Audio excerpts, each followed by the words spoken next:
In a quiet village near Kumasi, Ghana, lived the Mensa twins, Kojo and Kabi. They looked identical. Same height, same face, same voice. But their hearts. Completely different.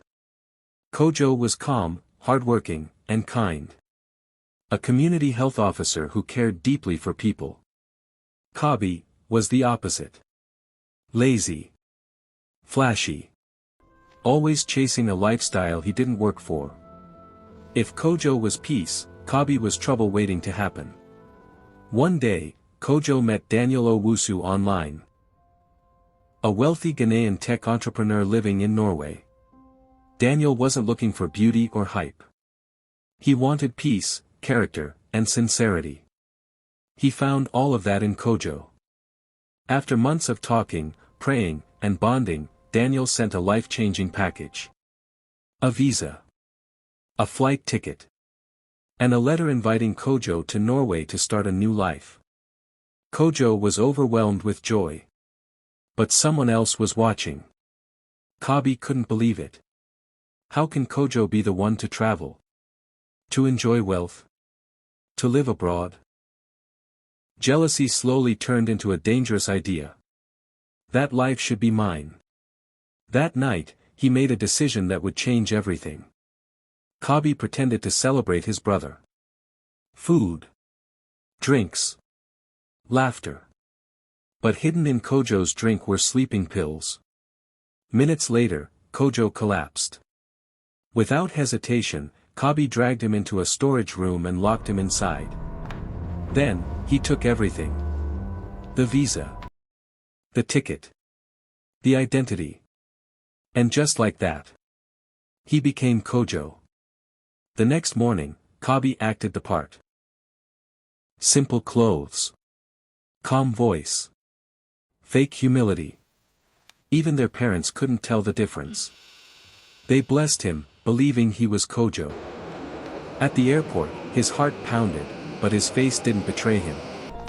He passed immigration. Boarded the plane. Smiled. He thought he had won. The flight was long. Exciting. Full of dreams.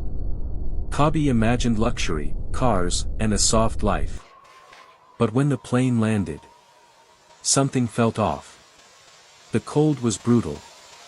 The environment, empty. No glamour. Just snow, and silence.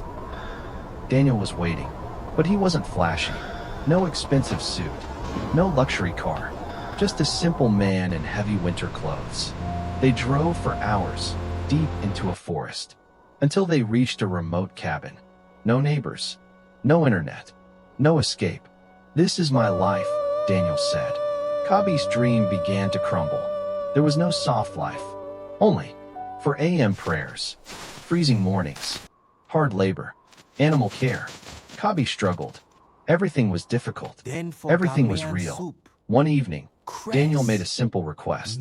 "Cook your special Ghana soup." Kabi panicked. He didn't know how to cook. Still, he tried, and failed badly. The food was terrible.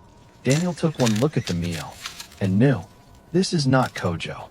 His voice turned cold. "You don't pray like him. You don't act like him. Who are you?" Kabi's lies began to fall apart. Then Daniel's phone buzzed. The real brother speaks. A message appeared.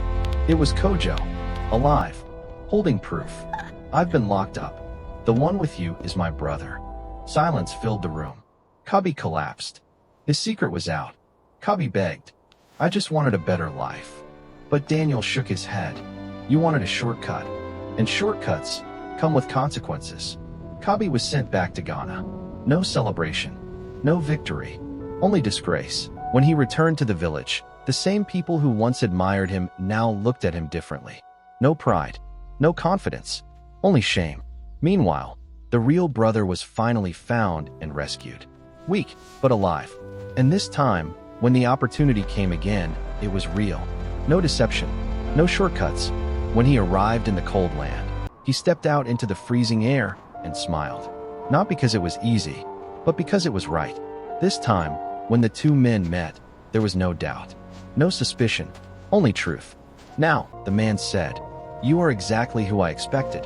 Life was still hard. The snow was still cold. The work was still demanding. But something was different. He endured. He adapted. He grew stronger. And slowly, his life began to change, for the better. Far away, in the quiet of the snowy forest, a warm light glowed from a wooden cabin. Inside, peace had finally found its place. And in the silence of that moment, one truth remained clear. What is not meant for you cannot be forced. And what is truly yours will always find its way back to you.